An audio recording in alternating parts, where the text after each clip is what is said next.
Hey there, YouTubers. So I'm jumping into the political arena again just to talk a little bit about where I see overlap with the School of Tomorrow curriculum. For example, Andrew Yang, I've talked about his campaign before in that he has brought an idea back from the past of universal basic income, which he's done a lot of homework around.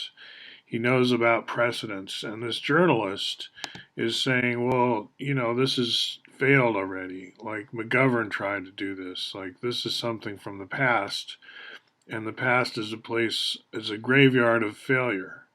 That's where we things go to die in the past. So why are you bringing up something from the past? And that's an interesting attitude, is what I'm thinking, because I encounter it too. Like with Bucky Fuller, we have this book, Education Automation. And he's thinking he's a futurist, kind of like I think I'm a futurist. Like I'm looking forward to something good, he thinks. Like we can afford to let people stay home and watch YouTube and get credit for it, academic credit. They'll call it research. They'll all be making YouTubes and learning a ton of stuff. And they won't like being cooped up in these little, you know, learning capsules or whatever. It's not that claustrophobic, I'm not saying that, but you just want to get out and do stuff and be part of the action. Who wants to spend their life just eating popcorn in the movies? You might say you would love that right now because you don't like your job, but as soon as you've seen in a few movies, you're ready to get out there and do something active. You want to roll.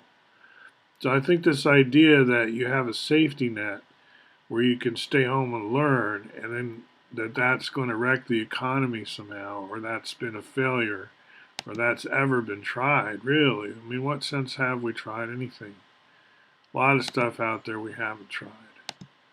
So that's the question. When do we try these things? Do we try these things? It's a misperception that we never really tried it. We came close and then we backed away, and therefore that idea is a failure because we chose at that time not to do it. See, that's the mistake, logical mistake. It could be a disaster to do X, Y, or Z, but the fact that we did not do X, Y, or Z is not proof. Like, you didn't go through that door, therefore going through that door is a bad idea. That's not how it works, really.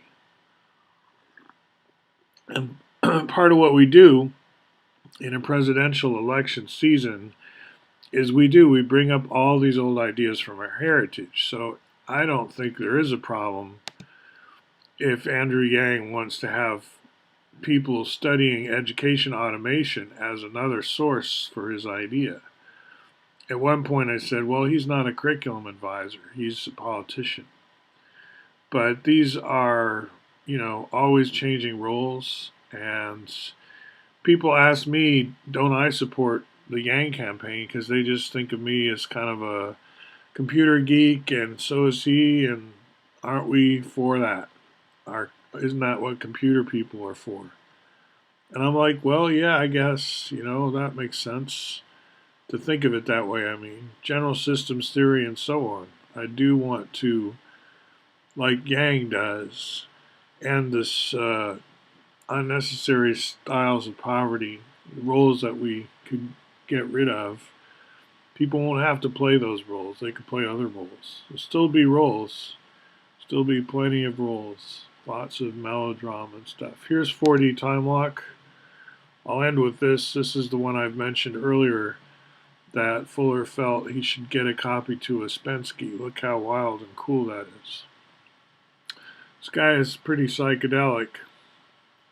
I think that's an interesting thing, is that he gets stereotyped because he wore a tie all the time and a vest, and he seemed really straight-laced and like a banker, and he did that on purpose so he'd fit in with certain groups. But he was also very, the hippies liked him for a reason. He was pretty trippy.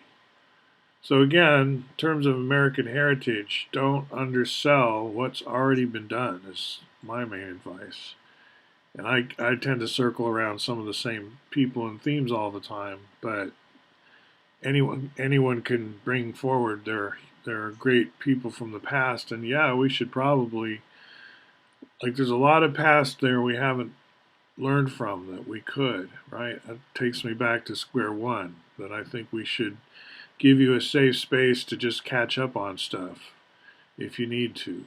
And that's not a waste, and that's not something to just poo poo. And so go for it, Yang. I'm with you.